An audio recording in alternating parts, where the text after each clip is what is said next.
ஒரு டேட்டா என்னன்னா தேசிய குற்ற ஆவண காப்பகம் என்ன சொல்றா தமிழ்நாட்டுல தான் அதிக பெண்களுக்கு எதிரான பாலியல் குற்றங்கள் நடக்குது அப்படின்னு ஒரு புள்ளி விவரத்தை சொல்றாங்கல்ல, டேட்டா கொடுக்குறாங்கல்ல.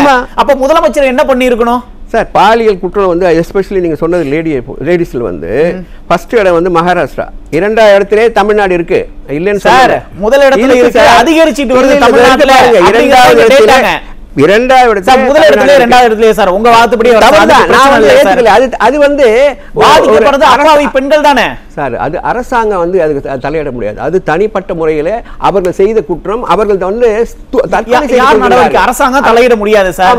போலீஸ்காரங்க குற்ற செயல்களில் ஈடுபட்டாலும் அரசாங்கம் நடவடிக்கை எடுக்காதா சார்? யார் தவறு செய்தால் அவர்கள் வந்து நடவடிக்கை எடுக்கப்பட்டு தான் வருகிறது.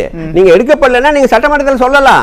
இத்தனை பேர் இந்த எதிர்க்கட்சி தலைவர் வந்து தமிழ்நாடு அவரும் சொல்லியிருக்காரு. குறிப்பா திமுக ஆட்சிக்கு வந்த பிறகு தமிழ்நாட்டுல பெண்களுக்கு எதிரான குற்றங்கள் தினசரி நடந்துட்டு இருக்குன்னு எத்தனை தடவை வந்து சட்டமன்றத்திலையும் மக்கள் மன்றத்திலையும் எதிர்க்கட்சி தலைவர்